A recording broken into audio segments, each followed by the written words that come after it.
السلام عليكم ورحمة الله.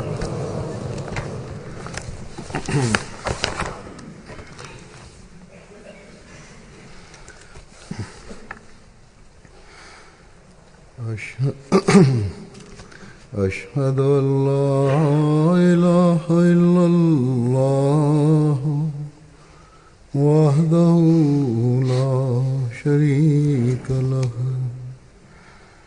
وأشهد أن محمدا عبده ورسوله أما بعد فأعوذ بالله من الشيطان الرجيم بسم الله الرحمن الرحيم الحمد لله رب العالمين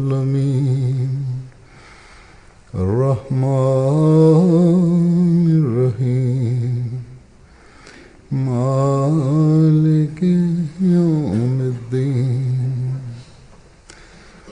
إياك نعبد وإياك نستعين اهدنا الصراط المستقيم صراط الذين أنعمت عليهم غير المغضوب عليهم ولا الضالين.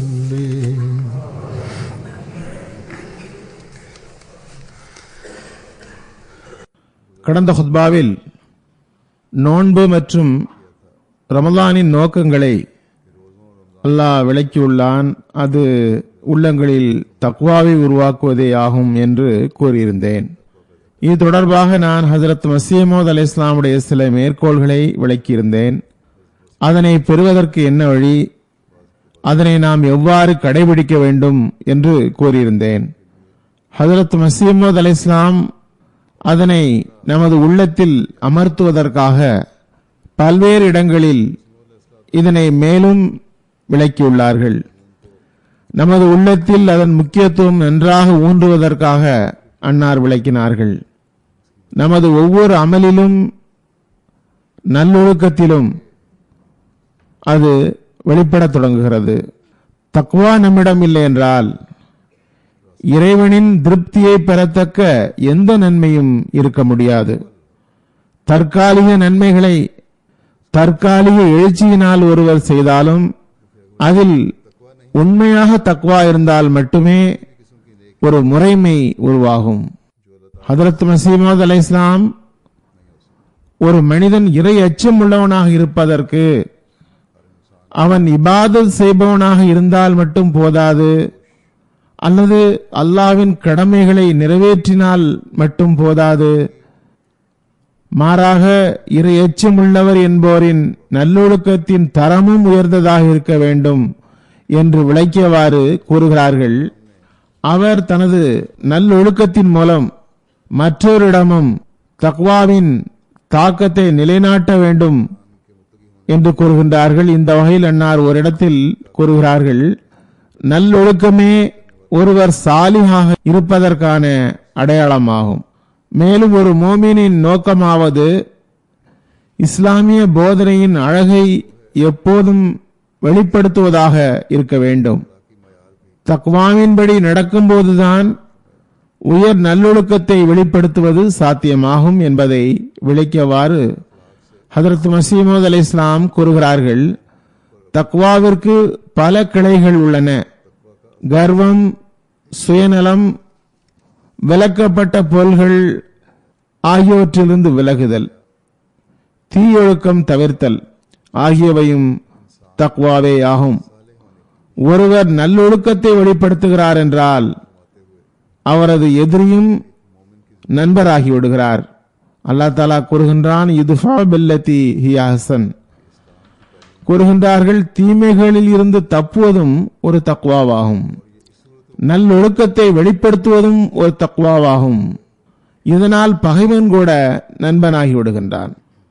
கூறுகிறார்கள், சிந்தனை செய்யுங்கள், வழிகாட்டல் நமக்கு என்ன போதனையை செய்கிறது? இந்த வழிகாட்டலின் மூலம் இறைவனுடைய விருப்பமாவது எதிரிகள் உங்களை ஏசினாலும் அதற்கு நீங்கள் ஏச்சின் மூலமாக பதில் தரக்கூடாது என்பதாகும். மாறாக அதன் மீது பொறுமை காட்ட வேண்டும். அதன் விளைவு என்னவாகும்? எதிரிகள் உங்கள் மேன்மையை உணர்ந்து தாமே வெட்கப்பட்டு போய்விடுவர்.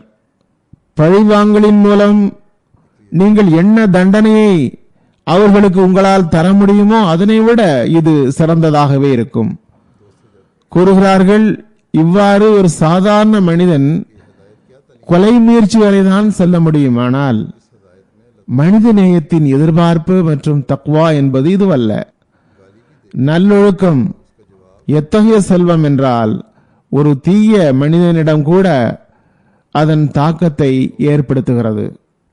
ஒரு பார்சி கவிதையை கூறுகிறார்கள். பொருள்: கருணையுடன் நடந்து கொள்ளுங்கள், இதனால் உங்களை அறியாதவர் கூட உங்கள் வட்டத்திற்குள் வந்து விடுவார்.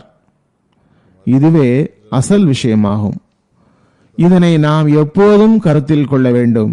எப்போதும் நமது ஒவ்வொரு அமலையும் தக்வாவுக்குட்படுத்தியவாறு நல்லொழுக்கத்தை வெளிப்படுத்த வேண்டும்.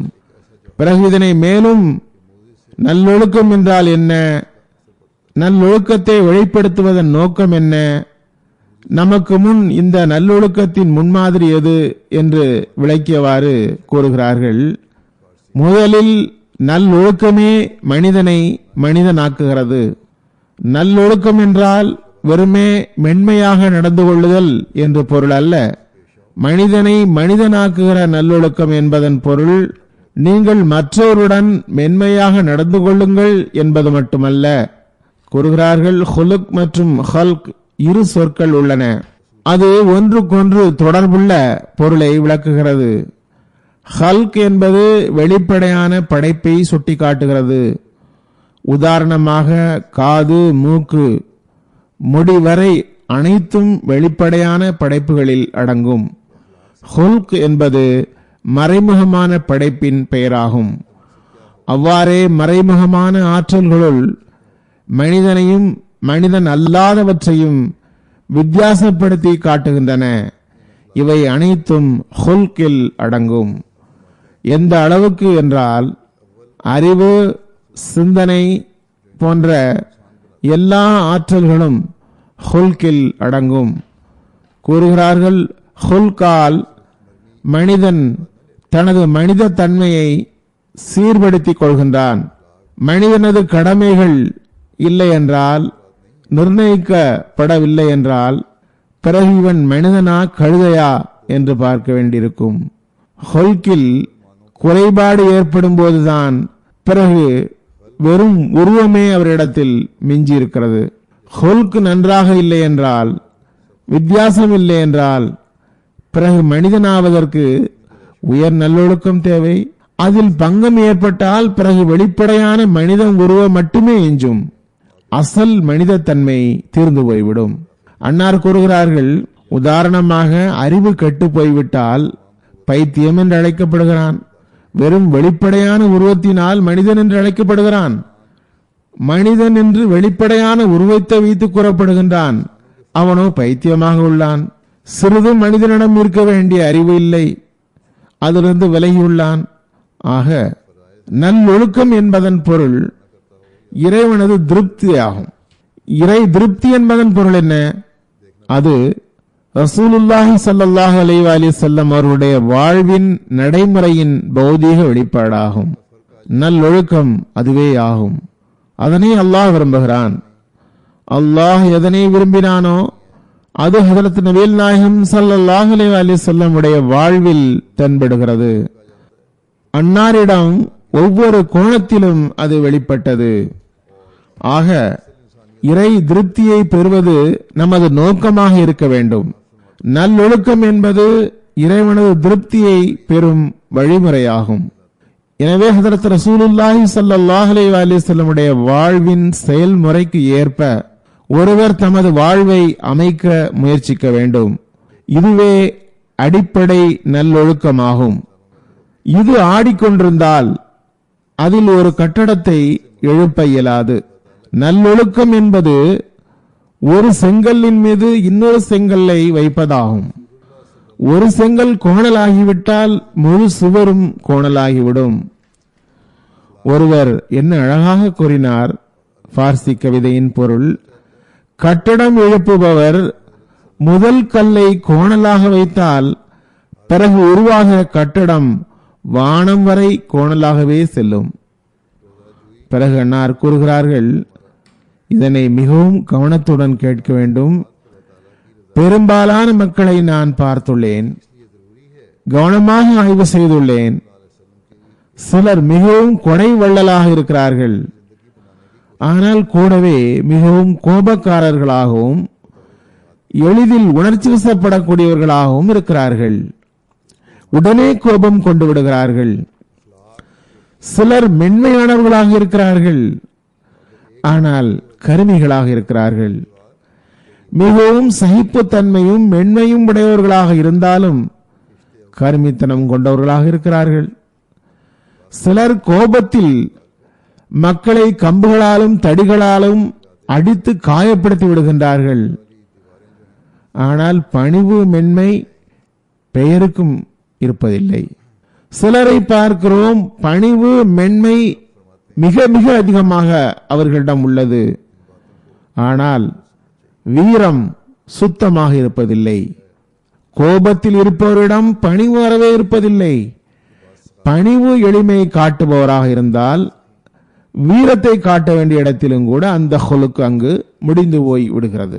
பிறகு ஹதரத் நபிகள் நாயகம் ஸல்லல்லாஹு அலைஹி வஸல்லம் அவர்களுடைய நல்லொழுக்கத்தை பற்றி அன்னார் கூறுகிறார்கள். அல்லாஹ் தஆலா அன்னாரின் பெருமையை குறித்து கூறுகின்றான், இன்னக லஅலா ஹுலுகின் அதீம். வாழ்வின் ஒவ்வொரு மைதானத்திலும் அவர்கள் நல்லொழுக்கத்தின் முன்மாதிரியை, இந்த நல்லொழுக்கத்திற்கு முன்மாதிரி அவர்கள்தான் என்பது போன்று நிலைநாட்டிவிட்டார்கள். அதன்படி தமது சக்திக்கு ஏற்ப நடப்பது ஒவ்வொரு மோமீனுக்கும் ஃபர்து ஆகும். ஹதரத் நபிகள் நாயகம் ஸல்லல்லாஹு அலைஹி வஸல்லம் அவர்களை பற்றி கூறினார்கள், ஒரு காலத்தில் அன்னார் தமது சொற்பொழிவின் மூலம் பெரும் கூட்டத்தை தாக்கத்திற்குள்ளாக்கினார்கள். இன்னொரு காலம் வந்தது, அம்புகளையும் வாள்களையும் கொண்டு வீரத்தை காட்டினார்கள். வள்ளன்மை என்று வரும்போது தங்கத்தின் ஒரு மலையை கூட வழங்கி விடுகிறார்கள். சகிப்புத்தன்மையில் தமது மகிமையை காட்டுவதானால் கொலை செய்யத்தக்கவனையும் கூட விட்டுவிட்டார்கள். சுருக்கமாக ஹஜரத் நபிகள் நாயகம் ஸல்லல்லாஹு அலைஹி வஸல்லம் அவர்கள் முழுமையான முன்மாதிரியாகும். அவ்வாறு அல்லாஹ் அவர்களை காட்டியுள்ளான். அன்னார் கூறுகிறார்கள், ஹஜரத் நபிகள் நாயகம் ஸல்லல்லாஹு அலைஹி வஸல்லம் உடைய உதாரணம் ஒரு பெரும் மரம் ஆகும். அதன் நிழலில் அமர்ந்து மனிதன் அதன் ஒவ்வொரு பாகத்தில் இருந்தும் தனது தேவைகளை நிறைவேற்றிக் கொள்ளலாம். அதன் பழம், பூ, அதன் பட்டை, அதன் இலை, இவை அனைத்தும் பயன் தரத்தக்கதாகும். பிறகு அன்னார் ஹதரத் நபிகள் நாயகம் ஸல்லல்லாஹு அலைஹி வஸல்லம் உடைய நல்லொழுக்கம் பற்றி கூறுகின்றார்கள். ஹஜரத் நபிகள் நாயகம் ஸல்லல்லாஹு அலைஹி வஸல்லம் அவர்களின் அருகில் இருப்பவரே போர்க்களத்தில் மிகச்சிறந்த வீரராக கருதப்பட்டார். ஏனென்றால் அன்னார்தான் போர்க்களத்தில் மிக அபாயகரமான இடத்தில் இருந்தார்கள். சுப்ஹானல்லாஹ், என்ன மகிமை! கூறுகிறார்கள், ஒரு காலம் வருகிறது, அவர்களிடம் எந்த அளவுக்கு ஆடுகள் இருந்தனவென்றால் அந்த அளவுக்கு கைசர் கிஸ்ராவிடம் கூட இருந்ததில்லை. அன்னார் அத்தனையையும் ஒரு கேட்பவருக்கு தந்துவிட்டார்கள்.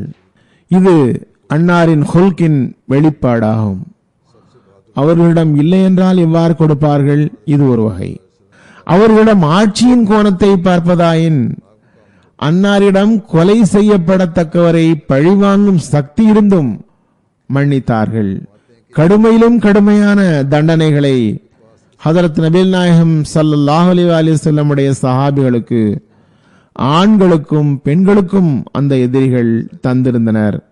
அத்தகைய எதிரிகள் அவர்களின் முன் வந்தபோது, லா தஸ்ரீஃப அலைக்குமுல் யௌம், இன்றைய நாளில் உங்கள் மீது எந்த குற்றத்திற்கும் தண்டனை இல்லை என்று கூறிவிட்டார்கள். என்று நான் உங்களை மன்னித்து விட்டேன்.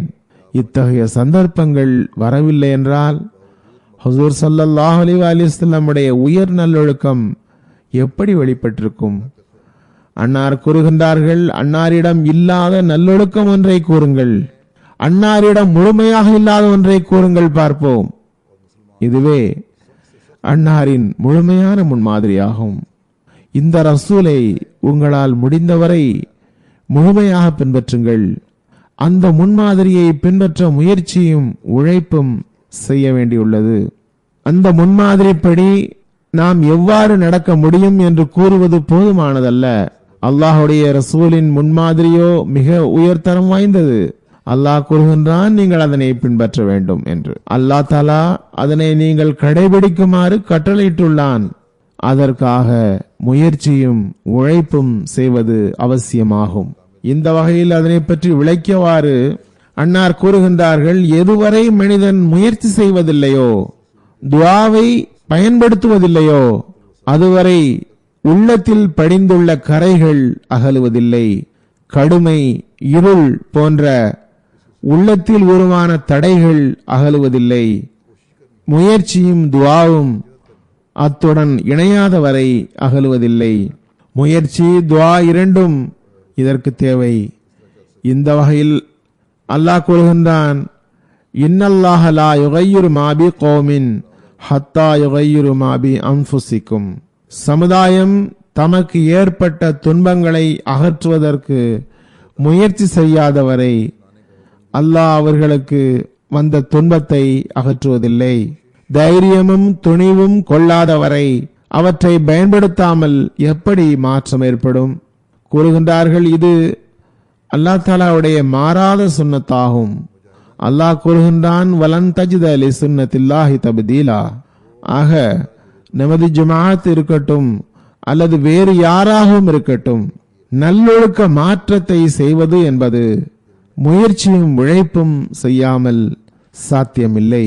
பிறகு ஹதரத் மஸீஹ் மவ்ஊத் அலைஹிஸ்ஸலாம், மனிதனுடைய நல்லொழுக்கம் எவ்வளவுதான் வீழ்ந்து கிடந்தாலும் சீர்திருத்தம் செய்ய அவன் விரும்பினால் சீர்திருந்த முடியும் என்பதை விளக்குகிறார்கள்.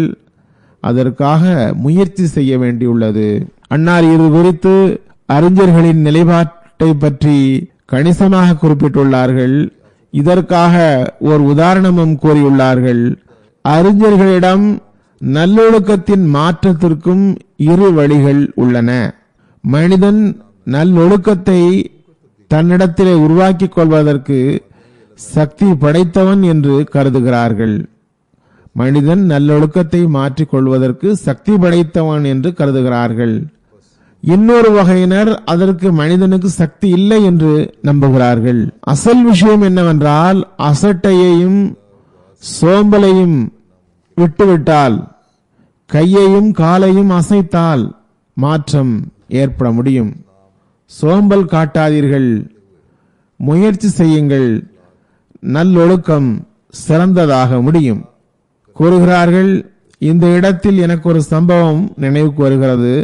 கூறுகிறார்கள், யுனானிகளின் பிரபல தத்துவஞானி அஃப்லாத்தூன் என்பவரிடம் ஒரு மனிதர் வந்தார். வாசலில் நின்று கொண்டு தாம் வந்ததை உள்ளே தகவல் அனுப்பினார். அஃப்லாத்தூனின் விளக்கம் என்னதாக இருந்ததென்றால், வந்தவரின் முகத்தின் தோற்றம், அதன் குறைபாடுகளை அறியாதவரை, அவரது முகத்தை பற்றி தெரியாதவரை உள்ளே வரவிடுவதில்லை. அவரது உருவம், அவரது வெளிப்படையான நிலைகள் தெரியாமல் உள்ளே விடுவதில்லை. அந்த மனிதர் எத்தகையவர் என்று அதன் மூலம் கணித்து விடுவார். பணியாள் வந்து அவரது தோற்றத்தை கூறியதும் அஃப்லாத்தூன் கூறினார், வந்தவரிடம் கூறுங்கள், உம்மிடம் தீயொழுக்கங்கள் பல உள்ளன, எனவே உம்மை நான் சந்திக்க விரும்பவில்லை. அம்மனிதர் அஃப்லாத்தூனின் பதிலை கேட்டு பணியாளிடம் கூறினார், அஃப்லாத்தூன் என்ன கூறினாரோ அது சரிதான், ஆனால் நான் எனது தீயொழுக்கங்களை அழித்து என்னை சீர்திருத்திக் கொண்டேன். உடனே அஃப்லாத்தூன் கூறினார், ஆம், அது நடக்கக்கூடிய காரியம். அவரை உள்ளே அழைத்தார். மிகவும் கண்ணியத்துடனும் மரியாதையுடனும் அவரை சந்தித்தார். அன்னார் கூறுகிறார்கள், தீயொழுக்கங்களை சீர்திருத்தவே முடியாது என்று கருதுகிற அறிஞர்கள் தவற்றில் இருக்கிறார்கள். பார்க்கிறோம், சில உத்தியோகம் பார்க்கிற சிலர் லஞ்சம் வாங்குகிறார்கள். அவர்கள் உண்மையான தௌபா செய்வார்கள் என்றால் அதற்கு பிறகு அவர்களுக்கு தங்கத்தின் ஒரு மலையை கொடுத்தாலும் அதனை அவர்கள் ஏறெடுத்தும் பார்ப்பதில்லை. பிறகு அன்னார் நல்லொழுக்கத்தை சரி செய்வது சம்பந்தமாக ஒரு உதாரணம் தந்தவாறு கூறுகிறார்கள். மனிதன் மீது ஒருபுறம் பலகீனம் உருவாகிறது, அவனது வெளிப்படையான அமைப்பின் மீது இயலாமை உருவாகிறது. இது வயோதிகம் என்று கூறப்படுகிறது. அந்நிலையில் அவனது கண்கள் தமது பணியை விட்டுவிடுகின்றன, காது கேட்க முடிவதில்லை. சுருக்கமாக உடம்பில் உள்ள ஒவ்வொரு உறுப்பும் தமது பணியிலிருந்து விலகி கைவிடத்தக்க நிலைக்கு வந்துவிடுகிறது. அதுபோன்றே வயோதிகமும் இருவகைப்படும். ஒன்று இயல்பானது, மற்றொன்று இயல்புக்கு மாற்றமானது. இயல்பான வயோதிகம் பற்றி மேலே கூறப்பட்டது. அது வெளிப்படையான உடலின் வயோதிகமாகும். இயல்புக்கு மாற்றமானது என்பது செயலிழக்கச் செய்யும் நோயை பற்றி கவலைப்படாமல் இருத்தல். அது மனிதனை பலகீனப்படுத்தி காலத்துக்கு முன்பே அது பற்றி கவலைப்படாவிட்டால் அவனை வயோதிகன் ஆக்கிவிடக்கூடியது. இவ்வாறு மனித பௌதிக உடலில் இருவகை வயோதிகம் உள்ளது. இயற்கையாக ஒரு வயோதிகம் வருகிறது, இயற்கை அல்லாமல் சில நோயின் காரணத்தினால் வருகிறது. இது எச்சரிக்கையாக இல்லாததன் விளைவால் வருகிறது. இவ்வாறே மனிதனின் உட்புற நிலைகளிலும் ஏற்படுகிறது. வெளிப்படையான அமைப்பில் இருவகை முதுமை இருப்பது போன்று உட்புற ஆன்மீக அமைப்பிலும் இருவகை முதுமைகள் உள்ளன. ஒருவர் தமது தீயொழுக்கங்களை மாற்றி உயர் நல்லொழுக்கமாக மாற்றுவதற்கு முயற்சி செய்வதில்லை என்றால், தீய எண்ணங்களை மாற்றி நல்ல எண்ணங்களாக மாற்றவில்லை என்றால் அவரது நல்லொழுக்க நிலை முற்றிலும் வீழ்ந்து விடுகிறது. ரசூலுல்லாஹி ஸல்லல்லாஹு அலைஹி வஸல்லமுடைய வழிகாட்டலில் இருந்து இந்த விஷயம் மிக தெளிவாக நிரூபணமாகிவிட்டது. ஒவ்வொரு நோய்க்கும் மருந்துண்டு, ஆனால் சோம்பலும் அசட்டையும் மனிதனிடம் மிகைத்து விட்டால் அவர் அழிவதை தவிர வேறு எதனை விரும்புகிறார்? ஒரு வயோதிகரை போன்று எதுவும் தேவையில்லை என்று ஒருவர் இருந்துவிட்டால் எப்படி தப்பிக்க முடியும்? ஆக இந்த சோம்பலை அகற்றுவதற்கு அல்லாஹ் ஏற்பாடு செய்துள்ளான். இந்த மாதம் அதன்படி ஒவ்வொருவரும் நல்லொழுக்கத்தை மேம்படுத்துவதன் பக்கமும் கவனம் செலுத்த வேண்டும். இரண்டாவது, பலகீனங்கள் மற்றும் பாவங்களை அகற்றுவதன் பக்கமும் கவனம் செலுத்த வேண்டும். இப்படிப்பட்ட சூழல் இருந்தும் ஒருவர் கவனம் செலுத்தவில்லை என்றால் ஹதரத் மஸீஹ் மவ்ஊத் அலைஹிஸ்ஸலாம் கூறியது போன்று சூழ்நிலைகள் இருந்தும் கூட மனிதன் வயோதிகத்தின் பக்கம் சென்று விடுவான். அதில் வாழ்வுக்கு முடிவு உள்ளது. பிறகு மனிதன் தக்வாவை பெறாமலேயே இறைவன் முன் வந்து நிற்கின்றான். பிறகு நல்லொழுக்கத்தை பெறுவதற்காக தௌபாவின் பக்கம் கவனம் ஊட்டியவாறு அன்னார் கூறுகிறார்கள். தௌபா என்பது உண்மையில் நல்லொழுக்கத்தை பெறுவதற்கு மிகவும் தூண்டக்கூடிய, வலிமை தரக்கூடிய பொருளாகும். நல்லொழுக்கத்தை பெறுவதாக இருப்பினும் அதுவும் தௌபாவின் மூலமே பெற முடியும். தௌபா என்பது பாபத்திலிருந்து மன்னிப்பு கேட்டுவிட்டோம் என்பது மட்டுமல்ல, மாறாக உயர் நல்லொழுக்கத்தில் நடப்பதும் அதனை பெறுவதும் ஆகும். அதற்காக தௌபா மிக மிக அவசியமாகும். அது மனிதனை முழுமையாக்குகிறது. அதாவது எந்த மனிதர் நல்லொழுக்க மாற்றத்தை விரும்புகிறாரோ அவர் உண்மையான உள்ளத்துடன் உறுதியான எண்ணத்துடனும் தௌபா செய்ய வேண்டும். இந்த விஷயத்தையும் நினைவில் கொள்ள வேண்டும். தௌபாவிற்கு 3 நிபந்தனைகள் உள்ளன. அதுவன்றி தௌபத்துன் நசூஹ் என்ற உண்மையான தௌபா கிடைக்காது. இந்த 3 நிபந்தனைகளுள் முதலாவது நிபந்தனை அரபி மொழியில் இக்லா, அதாவது மறுக்கத்தக்க செயல்களை தூண்டும் கிளர்ச்சியூட்டும் ஒழுக்கங்களை அகற்றுவது. மறுக்கத்தக்க பழக்கங்கள், வீணான எண்ணங்கள், தீயொழுக்கங்கள் ஆகியவற்றை அகற்றுவது முதல் நிபந்தனையாகும். முதல் நிபந்தனை எப்படிப்பட்டது? கற்பனைகள் இதில் முக்கிய தாக்கத்தை ஏற்படுத்துகின்றன. இதனை எவ்வாறு அகற்றுவது என்பதை விளக்குகிறார்கள். மனிதன் ஏதாவது ஒன்றை கற்பனை செய்கின்றான் என்றால் அவனது இயல்பில் அது பெரும் தாக்கத்தை ஏற்படுத்துகிறது. மனிதனின் செயலில் வெளிப்படுவதற்கு முன் ஒவ்வொரு செயலும் ஒரு கற்பனையை கொண்டிருக்கிறது. எந்த ஒரு அமலும் ஒரு எண்ணத்தை, கற்பனையை அடிப்படையாக கொண்டிருக்கிறது. ஆகவே தௌபாவிற்கான முதல் நிபந்தனை இந்த கிளர்ச்சி அளிக்கும் எண்ணங்களை விட்டுவிடுவதாகும். உதாரணமாக, ஒரு மனிதன் ஒரு பெண்ணிடம் தகாத உறவு வைத்துள்ளார் என்றால் அதிலிருந்து தௌபா செய்வதற்கு முதலில் அவளது உருவத்தை ஒரு மோசமான உருவமாக கருத வேண்டும். எல்லா தவறான தீய எண்ணங்களையும் உள்ளத்தை விட்டு அகற்ற வேண்டும். நான் ஏற்கனவே கூறியது போன்று கற்பனையின் தாக்கம் வலுவான தாக்கமாகும். நான் சூஃபிகளின் தஸ்கிராவில் படித்துள்ளேன். அவர்கள் கற்பனையை எந்த அளவுக்கு கொண்டு சென்றார்கள் என்றால் மனிதனை பன்றி அல்லது குரங்கின் வடிவத்தில் பார்த்தனர். காரணம் என்னவென்றால், எப்படி மனிதன் கற்பனை செய்கிறானோ அப்படியே அதன் சாயல் வந்துவிடுகிறது. ஆகவே எந்த எண்ணங்கள் தீய ரசனைக்கு காரணமாக கருதப்படுகிறதோ அதனை அழிப்பது முதல் நிபந்தனையாகும். கற்பனையில் அதனை அசுத்தமானதாக கருத வேண்டும். இரண்டாவது நிபந்தனை வெட்கம். வெட்கத்தை வெளிப்படுத்துவது. ஒவ்வொரு மனிதனின் கான்சியஸிலும் ஒரு ஆற்றல் உள்ளது. அது ஒவ்வொரு தீமையின் போதும் எச்சரிக்கை செய்கிறது. ஆனால் பேரிழந்த மனிதன் அதனை கைவிடப்பட்டதாக விட்டு விடுகின்றான். அல்லாஹ் தஆலா அவனுக்கு முன் வைத்துள்ள அந்த திறமையை பயன்படுத்துவதில்லை. பாவ தூண்டுதலில் மனிதன் வெட்கத்தை வெளிப்படுத்தினால் இந்த ரசனைகள் தற்காலிகமானவை, சில நாட்களுக்குரியவை என்று கருதினால் பிறகு ஒவ்வொரு முறையும் இந்த ரசனையில் ஒரு குறைவு ஏற்பட்டு கொண்டே செல்லும். வயோதிகம் அதிகமாகி சக்திகள் பலவீனப்பட்டு விட்ட பிறகு இந்த உலகில் ரசனைகளை விட்டுவிடவே வேண்டியுள்ளது. ஆகவே மனிதனது இந்த ரசனைகள் வாழ்ந்து கொண்டிருக்கும் போதே தன்னாலேயே நம்மை விட்டு போய்விடும் எனில் பிறகு அதனை செய்ய முற்பட்டு என்ன செய்ய போகிறோம்? கூறுகிறார்கள், அத்தகைய மனிதனே நற்பெயர் பெற்றவன், அவன் தௌபாவின் பக்கம் திரும்பியவன். அவனிடம் முதலில் இஹ்லாவின் எண்ணம் உருவாக வேண்டும். அதன் மூலம் அவன் தவறான எண்ணங்கள், கற்பனைகளை அகற்றிவிட வேண்டும். இந்த அசுத்தங்கள் அகன்று போனால் பிறகு தாம் செய்த தவறுக்காக வெட்கம் கொள்ள வேண்டும்.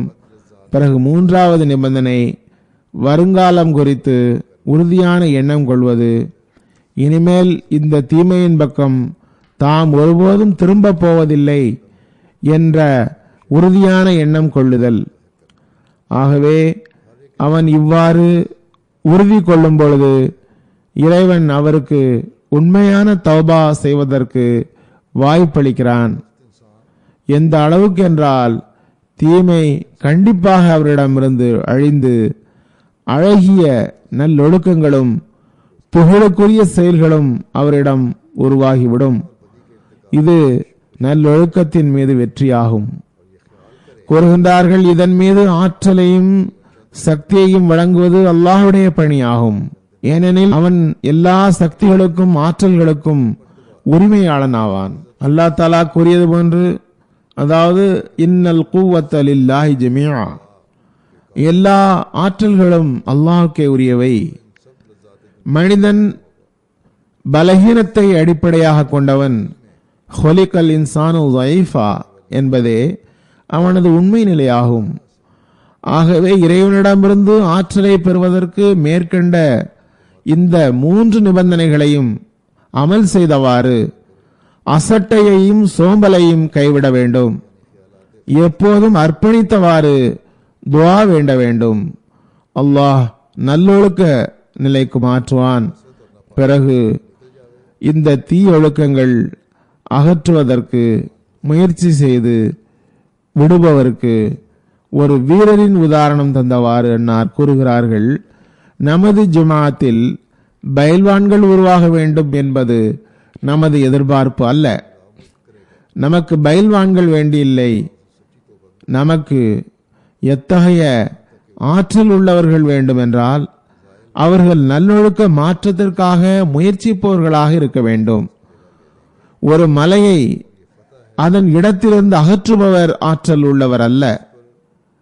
அசல் ஆற்றல் உள்ளவர் எவரென்றால் அவர் உயர் நல்லொழுக்கம் பெற சக்தி படைத்தவராயிருப்பார். ஆகவே நினைவில் கொள்ளுங்கள், உங்கள் முழு தைரியத்தையும் ஒழுக்க நிலையில் மாற்றத்தை ஏற்படுத்துவதற்காக செலவு செய்யுங்கள். அவ்வாறு செய்வீர்கள் எனில் அதுவே உண்மையான தைரியமாகும். பிறகு அன்னார் கூறுகின்றார்கள், உயர் நல்லொழுக்கம் எத்தகைய அற்புதம் என்றால் அதன் மீது எவரும் விரலை வைக்க முடியாது. இதன் காரணத்தால் தான் நமது ரசூலுல்லாஹி ஸல்லல்லாஹு அலைஹி வஸல்லம் அவர்களுக்கு எல்லோரையும் விட பெரிய நல்லொழுக்க அரியணை கிடைத்தது. அல்லாஹ் தஆலா கூறியிருப்பதை போன்று இன்னக லஅலா ஹுலுகின் அதீம். இங்கு ஹஜ்ரத் நபிகள் நாயகம் ஸல்லல்லாஹு அலைஹி வஸல்லம் உடைய ஒவ்வொரு அற்புதத்திலும் எல்லா நபிமார்களை விடவும் நல்லொழுக்கத்திலும் கூட அவர்களே பெரியவர்களாக இருக்கின்றார்கள். அன்னாரின் நல்லொழுக்க அற்புதமே நம்பர் 1 என்ற இடத்தில் உள்ளது. இதனை போன்ற ஒரு உதாரணத்தை உலக வரலாறு கூற முடியாது.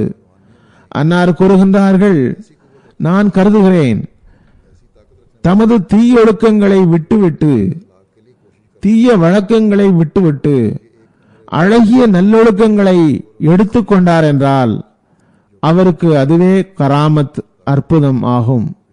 உதாரணமாக, மிகவும் கடின இயல்புள்ள மனிதர், கோபக்காரர், அந்த தீய வழக்கத்தை விட்டு விடுகிறார். மென்மையையும் மன்னிப்பையையும் கடைபிடிக்கிறார். கருமித்தனத்தை விட்டுவிட்டு வள்ளன்மையை மேற்கொள்கிறார். பொறாமைக்கு பதில் அனுதாபத்தை கைக்கொள்கிறார் என்றால் சந்தேகமின்றி அதுவே கராமத் ஆகும். அதுபோன்று சுயநலத்தை விட்டுவிட்டு பணிவையும் மன்னிப்பையும் கடைபிடிக்கிறார் என்றால் அதுவும் கராமத் ஆகும். உங்களில் எவர்தான் கராமத்தை நிகழ்த்துபவராக விரும்ப மாட்டார்?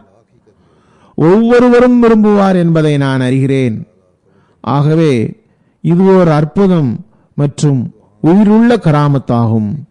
மனிதன் நல்லொழுக்க நிலையை சரி செய்ய வேண்டும். ஏனென்றால் இதன் தாக்கம் ஒருபோதும் வீணாகாது. மாறாக அதன் பலன் வெகு தூரம் வரை செல்கிறது.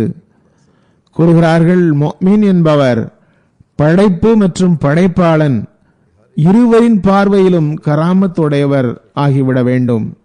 தூய மாற்றத்தை உருவாக்கியவாறு, எளிமையை உருவாக்கியவாறு, தன்னலத்தை விட்டுவிட்டு வள்ளன்மையின் வழக்கத்தை ஏற்படுத்தியவாறு, பொறாமையின் பழக்கத்தை விட்டவாறு, அனுதாபத்தின் வழக்கத்தை ஏற்படுத்தியவாறு, இது போன்ற சிறப்புகளை கை கொண்டவாறு தீமைகளை விட்டுவிடுபவர் அல்லாஹ்விடத்திலும் படைப்புகளிடத்திலும் கராமத் உடையவர் ஆகிறார். கூறுகிறார்கள், பெரும்பாலான தீய மக்கள் எந்த அசாதாரணமான அற்புதங்களையும் ஏற்றுக்கொள்வதில்லை. மாறாக அவர்களது நல்லொழுக்க நிலையை பார்த்து தலையை குனிந்தார்கள் என்பதை பார்க்கிறோம். அவர்களுக்கு ஒப்புக்கொள்வதை தவிர வேறு வழி எதுவும் கிடைக்கவில்லை. கூறுகிறார்கள், பெரும்பாலான தீயவர்களை நீங்கள் பார்ப்பீர்கள், அவர்கள் இந்த நல்லொழுக்க கராமத்துகளை பார்த்துதான் உண்மையான மார்க்கத்தை ஏற்றுக்கொண்டனர். அன்னார் இவ்விஷயங்களை எந்த சபையில் இருந்து கூறிக்கொண்டிருந்தார்களோ அங்கு சில சீக்கியர்கள் ஃபகீர்மார்களின் உடை அணிந்தவர்களாக வந்தனர். நன்றாக போதையிலும் இருந்தார்கள். அவர்கள் எத்தகைய அசுத்தமான வார்த்தைகளில் உளறினார்கள் என்றால் அந்த சொர்க்கத்தின் சபை அசுத்தமாகிவிடக்கூடிய வார்த்தைகளை பயன்படுத்தினார்கள். நிம்மதியின்மை உருவாவதற்காக அவ்வாறு செய்தனர். ஆனால் நம்முடைய உண்மையான இமாம் அலைஹிஸ்ஸலாம் அவர்கள் தமது செயல் முன்மாதிரி மூலம் தாம் வழிகாட்டிய அந்த உயர் நல்லொழுக்க கராமத்தை அங்கு நிகழ்த்தி காட்டினார்கள். அதன் தாக்கம் கேட்டுக்கொண்டிருந்தோர் மீது எந்த அளவுக்கு ஏற்படுத்தியது என்றால் அங்கிருந்த பலர் அதனை பார்த்து தேம்பி தேம்பி அழுதுவிட்டனர். பிறகு அந்த விஷமிகளை போலீஸ் வந்து பிடித்து சென்றது. போலீசிடம் கிடைத்த அடியினால் போதையில் இருந்து வெளிவந்தனர். பிறகு ஈமான் கொள்வதின் பல்வேறு காரணங்களை பற்றி கூறினார்கள். கட்டுப்படாத மனிதர்கள் நபிமார்களுக்கு எதிராக நின்றார்கள். குறிப்பாக நமது நபிய கரீம் ஸல்லல்லாஹு அலைஹி வஸல்லம் அவர்களுக்கு எதிராக நின்றவர்கள் ஈமான் கொண்டது அற்புதம் மட்டுமல்ல, அந்த அற்புதம் அவர்களின் மன நிறைவுக்கு காரணமாக இருந்தது மட்டுமல்ல, மாறாக ஹஜ்ரத் நபிகள் நாயகம் ஸல்லல்லாஹு அலைஹி வஸல்லம் உடைய அந்த உயர் நல்லொழுக்கத்தை மட்டுமே பார்த்து அன்னாரின் உண்மையை ஒப்புக்கொண்டும் விட்டனர். உயர் நல்லொழுக்கம் செய்யும் வேலையை அசாதாரணமாக நடக்கும் இறை வல்லமையின் அடையாளங்கள் கூட செய்வதில்லை. அல் இஸ்திகாமத்து ஃபௌகல் கராமத் என்பதன் கருத்து இதுவே ஆகும். நிலைத்து நிற்றல் எத்தகைய அற்புதம் காட்டுகிறது என்று அனுபவித்து பாருங்கள். மற்ற விஷயங்கள் செய்யப்படும் பொழுது மக்கள் அக்கறை காட்டுவதில்லை, குறிப்பாக இக்காலத்தில். ஆனால் இன்ன மனிதர் நல்லொழுக்கம் மிக்கவர் என்று தெரிந்துவிட்டால் அவரிடம் எந்த அளவுக்கு மக்கள் கூடுகிறார்கள் என்றால் அது ஒன்றும் மறைவான விஷயம் அல்ல. கூறுகிறார்கள், புகழுக்குரிய நல்லொழுக்கத்தின் கண்ணியம் பல வகையான அடையாளங்களை பார்த்தும் மனநிறைவும் ஆறுதலும் அடையாதவர் மீதும் கூட படுகிறது. விஷயம் என்னவென்றால், சிலர் வெளிப்படையான அற்புதங்களை பார்த்து ஈமான் கொள்கின்றார்கள். சிலர் நல்லொழுக்கங்கள் இறை ஞானங்களை பார்த்து ஈமான் கொள்கின்றார்கள்.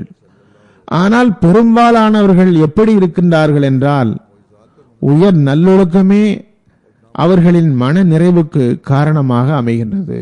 எண்ணற்றவர்கள் இப்போதும் கூட அஹ்மதியத்தில் நுழைபவர்கள் ஏதாவது அஹ்மதிகளின் நல்லொழுக்கம் கண்டு ஒட்டுமொத்த அஹ்மதிகளின் நல்லொழுக்கத்தால் கவரப்பட்டு அஹ்மதிகளாகின்றனர். ஆகவே ஒவ்வொரு அஹ்மதியும் இதன் பக்கம் கவனம் செலுத்த வேண்டும். நல்லொழுக்கம் என்பது அவரது நன்மையை அதிகரிப்பதற்காக அல்ல, மாறாக அது மார்க்க கடமையாகும். இன்னும் சொல்வதாயின் பிறரது சீர்திருத்தத்திற்கு காரணமானதும் ஆகும். ஒவ்வொரு அஹ்மதியும் தமது நல்லொழுக்கத்தை கவனத்தில் கொள்ள வேண்டும். ஈமானின் வழிமுறை என்ன? இதனை தெளிவுபடுத்தியவாறு கூறுகின்றார்கள். அல்லாஹ்விடம் சீர்திருத்தம் வேண்டுவது, ஆற்றல்களை செலவழிப்பது, இதுவே ஈமானிய நடைமுறையாகும். தமது ஆற்றல்கள் அனைத்தும் செலவழித்தல் மற்றும் சீர்திருத்தத்திற்காக துஆ செய்தல் ஆகியவை ஈமானை பெறுவதற்கான வழிமுறையாகும். கூறுகிறார்கள், ஹதீஸ் ஷெரீஃபில் வருகிறது, ஒருவர் நிச்சய உறுதியுடன் தமது கையை துஆ செய்வதற்காக உயர்த்துகிறார் என்றால் அல்லாஹ் தஆலா அவரது துஆவை மறுப்பதில்லை. ஆகவே இறைவனிடம் கேளுங்கள், அதுவும் நிச்சய உறுதி மற்றும் உண்மையான நிய்யத்துடன் கேளுங்கள். கூறுகிறார்கள், எனது போதனை மீண்டும் மீண்டும் இதுவே ஆகும். நல்லொழுக்கத்தை வெளிப்படுத்துவதே தமது கராமத்தை வெளிப்படுத்துவதாகும். நான் கராமத்தை காட்டுபவராகவெல்லாம் ஆக விரும்பவில்லை என்று ஒருவர் கூறுவார் என்றால் அவரை ஷேத்தான் தடுமாற வைத்துள்ளான் என்று நினைவில் கொள்ளுங்கள். கராமத் என்றால் தன்னை பார்த்து பெருமைப்பட்டுக் கொள்ளுதல் என்று பொருள் அல்ல. கராமத் என்றால் அதன் மூலம் மக்களுக்கு இஸ்லாத்தின் உண்மையும் தத்துவமும் தெரிய வருவதாகும், வழிகாட்டலாகும். நான் மீண்டும் கூறுகிறேன், ஒருவர் தன்னையே பார்த்து பெருமைப்பட்டுக் கொள்வது நல்லொழுக்கத்தை சார்ந்த விஷயமே அல்ல, மாறாக இது ஷேத்தானிய ஊசாட்டமாகும். கோடிக்கணக்கான முஸ்லிம்கள் பூமியில் பல்வேறு பகுதிகளில் தென்படுகிறார்கள். இவர்கள் அனைவரும் வாளின் ஆதிக்கத்தால் ஒப்புக்கொள்ள வைக்கப்பட்டவர்களா? இது முற்றிலும் தவறாகும். இது இஸ்லாத்தின் கராமத்தின் தாக்கமாகும். அதுவே அவர்களை ஈர்த்து வந்தது. கூறுகிறார்கள், கராமத்துகள் பல வகைப்பட்டவை. அவற்றில் ஒன்று நல்லொழுக்க கராமத்து ஆகும். ஒவ்வொரு களத்திலும் அதற்கு வெற்றி கிடைக்கிறது. முஸ்லிமானவர்கள் அனைவரும் நம்பிக்கை கொண்டவரின் நல்லொழுக்க கராமத்துகளையே பார்த்தனர். அதன் தாக்கம் ஏற்பட்டது. அவர்கள் இஸ்லாத்தை கண்ணியமான பார்வையால் பார்த்தனர், வாளை பார்க்கவில்லை. கூறுகிறார்கள், பெரும் அறிஞர்கள், ஆங்கிலேய அறிஞர்கள் ஏற்றுக்கொண்டே ஆக வேண்டும். அதாவது இஸ்லாத்தின் உண்மையின் உயிர் எத்துணை வலியது என்றால் அதுவே அந்நிய சமுதாயங்களை இஸ்லாத்திற்கு வருமாறு வலியுறுத்தியது. மேலும் நல்லொழுக்கமும் ஓர் உணவு போன்றது. நல்லொழுக்கத்தை வெளிப்படுத்துவதும் கூட அல்லாஹ்வினால் தரப்பட்டவற்றை செலவு செய்வது போன்றதாகும். அதுவுமே தக்வாவின் ஒரு செயல் பிரிவு ஆகும் என்று விளக்கியவாறு கூறுகிறார்கள். பொதுமக்கள் பொதுவாக ரிஸ்க் என்றால் வெளிப்படையான உணவு என்று கருதுகின்றார்கள். தவறு. உண்ணுதல் குடித்தலுக்கான பொருள், பணம், பொருள் மட்டும் ரிஸ்க் அல்ல. என்னவெல்லாம் ஆற்றல்கள் மனிதனுக்கு வழங்கப்பட்டுள்ளனவோ அனைத்தும் ரிஸ்க் ஆகும். அறிவுகள், திறமைகள், பௌதிக வருமானம், பொருளின் விரிவு அனைத்தும் ரிஸ்க் ஆகும். மனிதனுடைய திறமைகள், நல்லொழுக்கம், அவனது பொருள் ஆகிய அனைத்தும் ரிஸ்க் ஆகும். ஆட்சியும் ரிஸ்கில் அடங்கும். உயர் நல்லொழுக்கமும் ரிஸ்கிலேயே அடங்கும். அல்லாஹ் கூறுகின்றான், நாம் வழங்கியதிலிருந்து செலவு செய்கிறார்கள். அதாவது அவன் வழங்கிய ரொட்டியிலிருந்து ரொட்டியை தருகிறார்கள். அறிவிலிருந்து அறிவையும், நல்லொழுக்கத்திலிருந்து நல்லொழுக்கத்தையும் வழங்குகிறார்கள். அறிவை வழங்குவது வெளிப்படையானது. நினைவில் கொள்ளுங்கள், தமது பொருளில் இருந்து தேவையுள்ளவருக்கு வழங்காதவர் மட்டும் கருமி அல்ல. மாறாக ஒருவருக்கு அல்லாஹ் கல்வியை தந்தும் அவர் அதனை மற்றவருக்கு கற்பிக்காமல் இருந்தால் அவரும் கருமியே ஆவார். கருமிகளில் பல வகையுண்டு. எந்த வகையிலாவது தமது பொருளை மறைத்து வைப்பதும் கருமித்தனமாகும். கூறுகிறார்கள், எவராவது தமது திறமையை, தொழிலை பிறருக்கு கற்று தந்துவிட்டால் அவர் அதனை கற்ற பிறகு நமக்கு மதிப்பிருக்காது என்ற எண்ணத்தில் ஒரு கல்வியை கற்று தராமல் இருப்பார் என்றால், தமது வருமானம் குறைந்துவிடும் என்று கருதினால் அது ஷிர்க் ஆகும். ஏனென்றால் இந்நிலையில் அவர் தனது திறமையை மட்டுமே தன்னுடைய ராசிக்காக, உணவளிப்பவராக கருதுகிறார். இதே போன்று எவர் நல்லொழுக்கத்தை பயன்படுத்தவில்லையோ அவரும் கருமியாவார். உயர் நல்லொழுக்கத்தை தருவது என்றால் அல்லாஹ் தனது அருளினால் மட்டுமே உங்களுக்கு தந்துள்ள நல்லொழுக்கத்தை அவனது படைப்புகளிடம் பயன்படுத்த வேண்டும். அல்லாஹ் மனிதனுக்காக தந்த நல்லொழுக்கங்களை மனிதன் முதலில் பெற வேண்டும். பிறகு அதனை மனிதருக்கு முன் வெளிப்படுத்தவும் வேண்டும். இதுவே இறைவன் தந்த ரிஸ்கில் இருந்து தருவதாகும். கூறுகிறார்கள், இவரது முன்மாதிரியை பார்ப்போரும் தாமும் அந்த நல்லொழுக்கத்தை காட்ட வேண்டும். மனிதன் தான் இந்த உயர் நல்லொழுக்கத்தை காட்டும் போது மக்களும் நல்லொழுக்கம் காட்ட முயற்சிப்பர். உயர் நல்லொழுக்கம் என்பது மென்மையான முறையில் பேசுவது மட்டுமல்ல, மாறாக வீரம், தயாளம், மன்னிப்பு என எந்த அளவுக்கு மனிதனுக்கு ஆற்றல்கள் வழங்கப்பட்டுள்ளனவோ இவை அனைத்தும் நல்லொழுக்க ஆற்றல்களே ஆகும். அவற்றை அதற்குரிய இடத்தில் பயன்படுத்துவதும் நல்லொழுக்க நிலையில் அடங்கும். நமது ஜமாத்திற்கு நல்லொழுக்கத்தை காட்டுவது மற்றும் தமக்குள் மாற்றத்தை ஏற்படுத்துவதற்காக போதனை செய்தவாறு கூறுகிறார்கள். எவர் தமது அண்டை அயலாரிடம் தமது மாற்றத்தை காட்டுகிறாரோ, முதலில் எப்படி இருந்தார், இப்போது எப்படி இருக்கிறார் என்றும் மாற்றத்தை காட்டுகிறாரோ அவர் ஒரு கராமத்தை காட்டியவர் போன்றவராவார். அதன் தாக்கம் அண்டை அயலார் மீதும் மிகுந்த உயர் தாக்கத்தை ஏற்படுத்துகிறது. கூறுகிறார்கள், நமது ஜமாத்திடம் என்ன முன்னேற்றம் ஏற்பட்டுவிட்டது என்று எமக்கு தெரியவில்லை என்று ஆட்சேபனை செய்கிறார்கள். கோபத்தினால் பீடிக்கப்பட்டிருப்பதாக இழிந்துரைக்கப்படுபவர் நமது ஜமாத்திற்கு வருகிறார். இது அவர்கள் வெட்கப்படுவதற்கு காரணமானதில்லையா? மனிதன் மிக சிறந்ததாக கருதி இந்த ஜமாத்திற்கு வந்துள்ளான். ஒரு நல்ல மகன் தனது தந்தையின் நற்பெயரை வெளிப்படுத்துவது போன்று பையத் செய்தவரும் ஒரு நல்ல மகனின் கட்டளையை பெற்றவராவார். எனவேதான் ஹஜரத் நபிகள் நாயகம் ஸல்லல்லாஹு அலைஹி வஸல்லம் உடைய தூய துணைவியரை நம்பிக்கையாளர்களின் அன்னையர் என்று கூறப்பட்டுள்ளது. அதாவது ஹுசூர் ஸல்லல்லாஹு அலைஹி வஸல்லம் முஸ்லிம்களின் தந்தையாக இருக்கின்றனர். பௌதீக தந்தை பூமியில் நாம் வருவதற்கு காரணமாக இருக்கிறார். வெளிப்படையான வாழ்வுக்கு காரணமாக இருக்கிறார். ஆனால் ஆன்மீக தந்தை வானத்தின் பக்கம் எடுத்துச் செல்கிறார். அசல் தலைமையகத்தின் பக்கம் செல்வதற்கு வழிகாட்டுகிறார். ஒரு மகன் தமது தந்தைக்கு அவப்பெயர் ஏற்படுத்துவதை விரும்புவாரா? இன்னின்ன தீமைகள் உங்களிடம் இருக்கின்றன என்று குற்றச்சாட்டு வைக்கின்றனர். இதன் பொருள் என்னவென்றால், நீங்கள் ஜமாத்திற்கு அவப்பெயர் ஏற்படுத்துகிறீர்கள். எந்த மகனாவது தமது தந்தைக்கு அவப்பெயர் ஏற்படுவதை விரும்புவாரா? உபசாரம் செய்வது, குடித்துக் கொண்டு திரிவது, தந்தைக்கு அவப்பெயர் ஏற்படுத்தத்தக்க தீயொழுக்கம் காட்டுவது, இந்த செயலை எவரும் விரும்ப மாட்டார் என்று நான் அறிவேன். எந்த தகுதியற்ற மகனாவது இவ்வாறு செய்தால் மக்களின் வாயை மூட முடியாது. ஒருவர் அவ்வாறு செய்தால் பிறகு உலகம் விரலை உயர்த்தும்.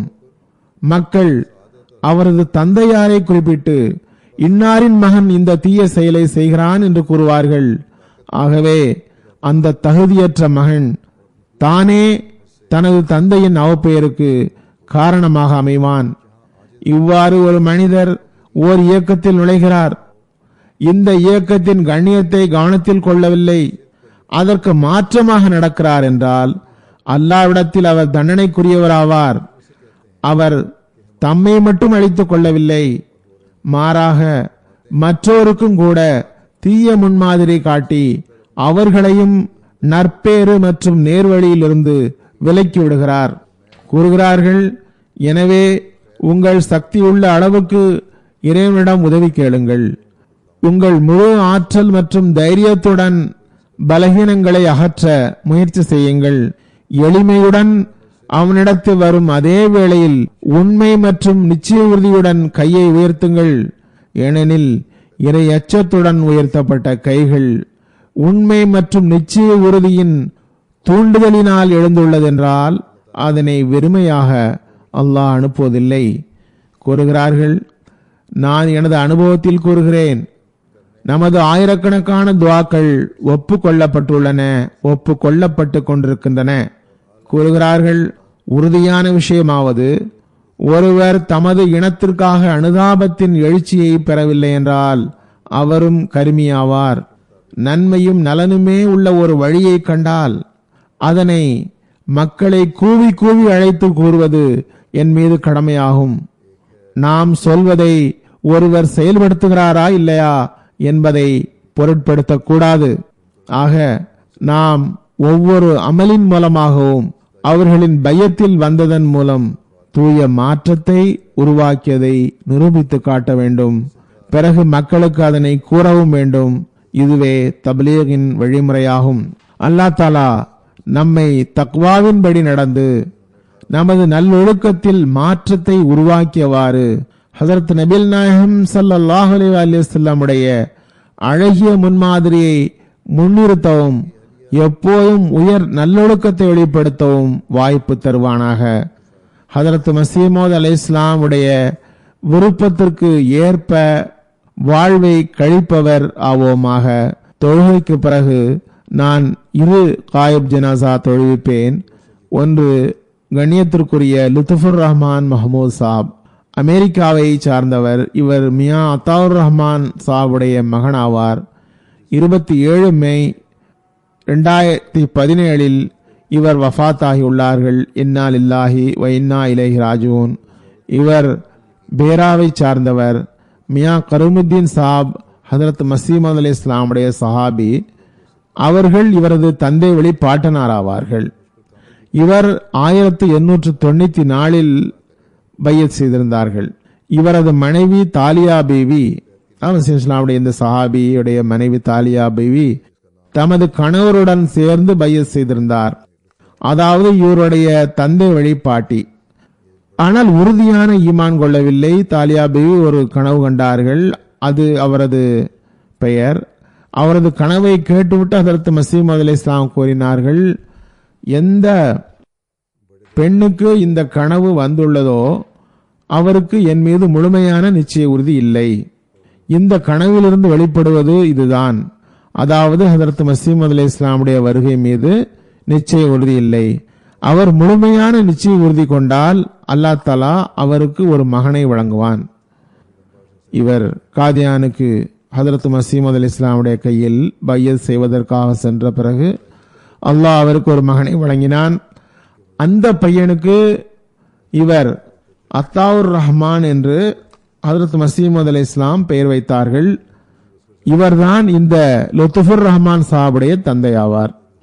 இவர் நீண்ட காலமாக லுத்ஃபுர் ரஹ்மான் சாஹிப் அவர்கள் தாலீம் இஸ்லாம் ஸ்கூலில் பாடம் கற்பித்தார்கள், அறிவியல் கற்றுக் கொடுத்தார்கள்.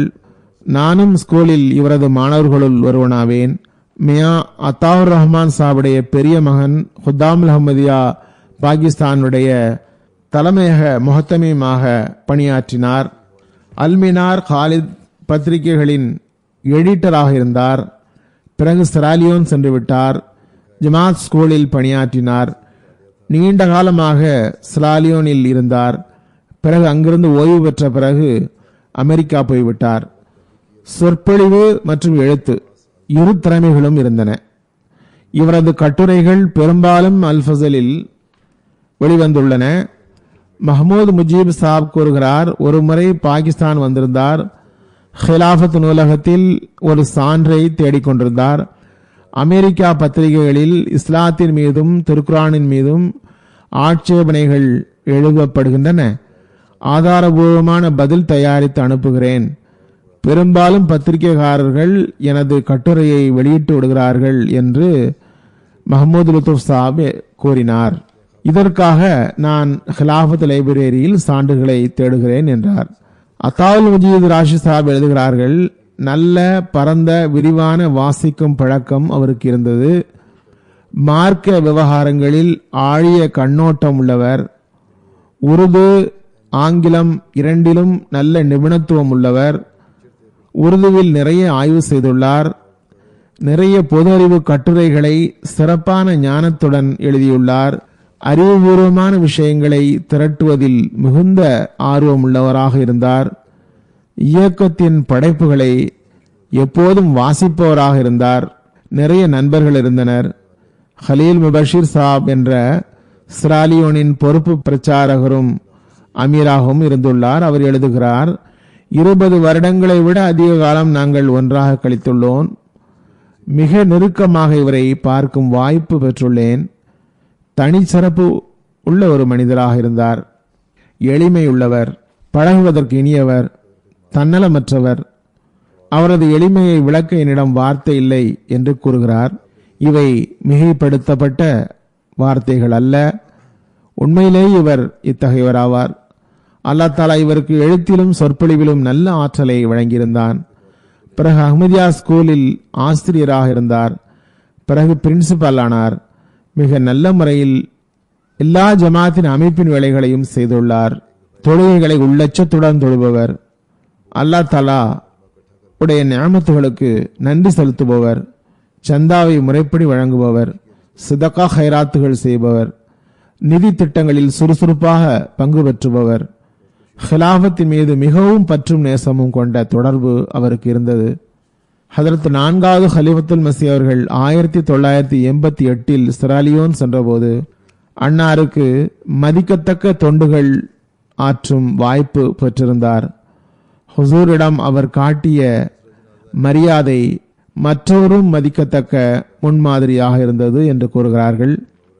இங்கு வந்தாலும் கூட அவருடன் பழைய தொடர்புகளெல்லாம் இருந்த போதிலும் ஹிலாஃபத்திற்கு பிறகு இவரது நடைமுறை முற்றிலும் மாறியிருந்தது. ஃபசல் ஹமீது ஷாஹித் சாப் முரப்பி சாப் கூறுகிறார், ஒருமுறை ஒரு கிறித்தவ பாதிரியார் மக்களை ஒன்று திரட்டி பொய்யான அற்புதத்தை எடுத்து வைத்தார். இவர் அதற்கு எழுத்துப்பூர்வமாக பதிலளித்தார். கிறித்தவர் வாயடைத்து போய்விட்டார். இதனை பார்த்து அஹ்மதி அல்லாத முஸ்லிம்களும் கூட மகிழ்ச்சியை வெளிப்படுத்தினார்கள். அல்லாஹ் இவருடன் மன்னிப்பு பரிமாற்றம் செய்வானாக, இவரது தகுதியை உயர்த்துவானாக, இவரது சந்ததிகளுக்கும் கூட இவரது நன்மைகளை தொடர வாய்ப்பளிப்பானாக. இரண்டாவது ஜனாசா மிர்சா உமர் அஹமது சாபுடையது. சாஹிப்சாதா மிர்சா முனவர் அஹமது சாப் மர்ஹூமுடைய மகனாவார். இவர் ஜூன் 5ஆம் தேதி அன்று தாஹிர் ஹார்ட் இன்ஸ்டிடியூட்டில் மதியம் 2 மணிக்கு தமது 67ஆம் வயதில் வஃபாத் ஆகிவிட்டார்கள். இன்னா லில்லாஹி வ இன்னா இலைஹி ராஜிஊன். இவர் எனது வயதை ஒத்தவர், சிறு வயது நண்பர், சிறு வயதில் ஒன்றாக விளையாடியுள்ளோம். பல நற்சிறப்புகள் வாய்ந்தவர். ஹிலாஃபத்திற்கு பிறகு குறிப்பாக நான் பார்த்துள்ளேன். எனது அன்பிற்குரியவர், உறவினர், ஒரே வயதினையுடையவர் என்பதெல்லாம் இருந்தும் சிறு வயதிலிருந்து ஒன்றாக வளர்ந்தோம் என்ற போதிலும் முற்றிலும் மரியாதையும் பிடிப்பும் அவரிடம் காணப்பட்டது. அது ஒரு முன்மாதிரியாகவே ஆகிவிட்டது என்று கூற வேண்டும். அல்லாஹ் தஆலா இவரது தகுதியை உயர்த்துவானாக. இவரது திருமணம் மேஜர் சயீத் அஹமது சாபுடைய மகளான அமத்துல் காஃபி சாஹிபாவுடன் நடந்தது. இவர் ஹஜரத் மீர் முகமது இஸ்ஹாக் சாபுடைய மகள் வழி பேத்தியாவர். ஹஜரத் 3வது ஹலிஃபத்துல் மசி அவர்கள் இவர்களது திருமணத்தை நடத்தி வைத்தார்கள். இவர்களுக்கு மொத்தம் 5 பிள்ளைகள், 3 மகள்கள், 2 மகன்கள், ஒரு மகள் கடைசி பெண் வக்ஃபே நவ்வாவார்கள். ரிவி ஆஃப் ரிலிஜனில் நன்றாக பணியாற்றி கொண்டிருக்கிறார். ஒரு மகள் டாக்டர் அஃப்ரியா இங்கு லண்டனில் வசிக்கிறார். டாக்டர் ஹம்மாஸ் சாபுடைய மனைவி ஆவார் இவர். இவர் லஜ்னாவில் பல்வேறு வகையில் கணிசமான தொண்டாற்றியவர். இவரது சகோதரி தான் டாக்டர் அஹமதுல்லா கான் சாப் உடைய மனைவியான டாக்டர் அமத்துல் ஹை சாஹிபா ஆவார்கள். இவர்கள் ஜமாத்திற்கு தொண்டாற்றுபவர்கள். இவரது விருப்பம் எப்போதுமே தம்மை வக்ஃப் செய்ய வேண்டும் என்று இருந்தது. எனது ஹிலாஃபத்தின் ஆரம்பத்தில் நான் வக்ஃப் செய்ய விரும்புகிறேன் என்று என்னிடம் வந்து கூறினார். முதலிலும் எழுதியிருந்தார். இவரது சில திறமைகளை பற்றி எனக்கு தெரியும் என்பதால் இவரது வக்ஃபை நான் ஏற்றுக்கொண்டேன். பிறகு ரப்பாவில் நாயிப் சதுர் உமூமியாக நியமித்தேன். அல்லாஹ்வின் அருளால் மிக நல்ல முறையில் அப்பணியை செய்தார். இவரது மனைவி கூறுகிறார், இவர் என்னிடம் கூறினார், நான் வக்ஃபுக்கா எழுதியிருந்தேன், அது ஒப்புக்கொள்ளப்பட்டுள்ளது என்று. பிறகு நான் அவருக்கு அங்கு சென்று எவ்வாறு பணியாற்ற வேண்டும் என்று வழிகாட்டலும் வழங்கினேன். குறிப்பாக ரப்பாவை விட்டு தூரத்தில் உள்ள பகுதியில் சிலருக்கு தாம் தூரத்தில் விலகியிருப்பதாக உணர்வு உள்ளது, அவர்களை சென்று நீங்கள் சந்திக்க வேண்டும் என்று கூறியிருந்தேன். கடைசி வரை இந்த வேலையை செய்து கொண்டே இருந்தார். மிக நன்றாக செய்து வந்தார். அங்குள்ள மக்கள் ஏழைகளும் கூட. அவர்கள் மகிழ்ந்தனர். இவரது இயல்பு மிகவும் எளிமையாக இருந்தது. சூழ்நிலைகளை நல்ல முறையில் புரிந்து கொண்டு அல்லாஹ்வின் அருளால் மிக நல்ல முறையில் எல்லா விவகாரங்களையும் தீர்த்து வைப்பவர். சதுர் உமூமி கூட எழுதியுள்ளார். சில விவகாரங்கள் சிக்கலாக இருந்தன. அவற்றை இவரிடம் ஒப்படைத்த போது மிக நல்ல முறையில் தீர்த்து வைத்தார்.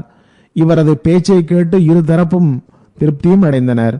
இன்னும் சொல்வதாயின் சிலர் கூறவும் செய்தனர், தீர்ப்பு பெறுவதானால் இவரிடம்தான் பெற வேண்டும். ஒவ்வொருவரின் பேச்சையும் கேட்டு தீர்ப்பு செய்கிறார். தமது பிள்ளைகளிடமும் மற்றவரின் பிள்ளைகளிடமும் மிகவும் மென்மையும் அன்பும் கொண்டவர். ஹிலாஃபத்துடன் உள்ள தொடர்போ மிக மிக அதிகமாக இருந்தது. முன்மாதிரியான தொடர்பு என்று கூற வேண்டும். பிள்ளைகளும் எழுதியுள்ளனர், இவரது மனைவியும் எழுதியுள்ளார்கள், மற்றவரும் எழுதியுள்ளனர். ஏனென்றால் இவரது கடைசி நோயான கேன்சரி நோயிலும் கூட சற்று தெம்பு ஏற்பட்டாலும் கூட உடனே அலுவலகத்துக்கு செல்வார். காரணம், கடந்த நாட்களில் இங்கு வந்திருந்த போது அலுவலகத்திற்கு போய் வந்து கொண்டிருக்க வேண்டும் என்று நான் கூறியிருந்த காரணத்தினால் அவ்வாறு செய்தார். காலத்தின் ஹலீஃபாவின் கட்டளை அலுவலகத்துக்கு போய் வந்து இருக்க வேண்டும் என்பது. எனவே அவர் நோயையும் பொருட்படுத்தவில்லை, தொடர்ந்து அலுவலகம் போய் வந்தார். இந்த நிலையிலும் கூட நோயுடன் மிகவும் உழைத்து தமது பணி செய்து வந்தார். மகள் கூறுகிறார், இங்கு வந்தபோது டாக்டர்களை டாக்டர்கள் அவரை பார்த்துவிட்டு கூறினர், உங்களது நோய் மிகவும் ஆபத்தானது. இவர் கூறினார், சரிதான், அல்லாஹ் தாம் விரும்புவோருக்கு குணமளிப்பான், அவன் விரும்பும் வரை வாழ்வையும் கொடுப்பான், எனக்கு அது குறித்து கவலை இல்லை. இதனை கேட்டு அந்த ஆங்கிலேயர் வியந்தார். இத்தகைய நோயாளிகள் பதற்றமடைந்திருப்பர், ஆனால் இவரோ மிகவும் தைரியத்துடன் பேசுகிறார். இதுபோன்று டாக்டர் நூரி சாபும் எழுதுகிறார்கள், இவருக்கு 3 நோய்கள் இருந்தன. சர்க்கரை நோயும் இருந்தது, இதய நோயும் இருந்தது, கல்லீரலின் கேன்சரும் இருந்தது. ஆனால் மிகவும் தைரியத்துடன் எல்லா நோயையும் எதிர்த்து நின்றார். நூறு சாப் கூறுகிறார், நல்ல பல ஒழுக்கங்களை உடையவராக இருந்தார். நான் நோயின் நாட்களில் பார்த்துள்ளேன், எந்த முறையீடும் இவரது நாவில் வந்ததில்லை. எப்போதும் அல்ஹம்துலில்லாஹ் நன்றாக இருக்கிறேன் என்றே கூறுவார். டாக்டர் அல்லது ஏதாவது விருந்தாளி சந்திக்க வந்தால் சைக்கிணையாக அருகில் அமருமாறு கூறுவார்.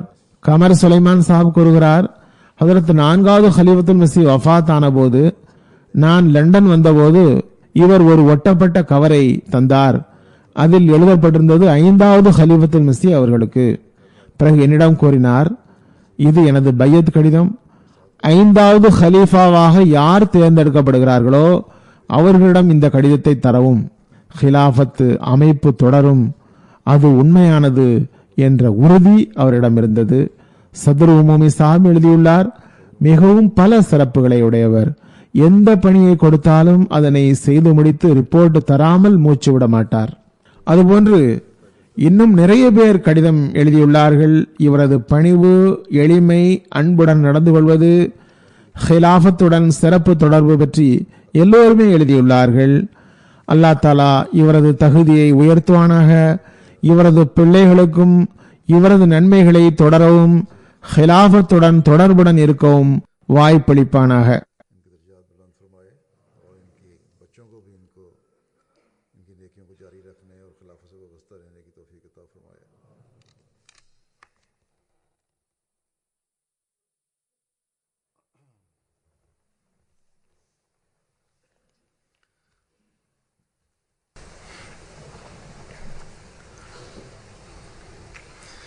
Alhamdulillah nahmaduhu wa nasta'inuhu wa nastaghfiruhu wa nu'minu bihi wa natawakkalu alayhi wa na'udhu billahi min shururi anfusina wa min sayyiati a'malina.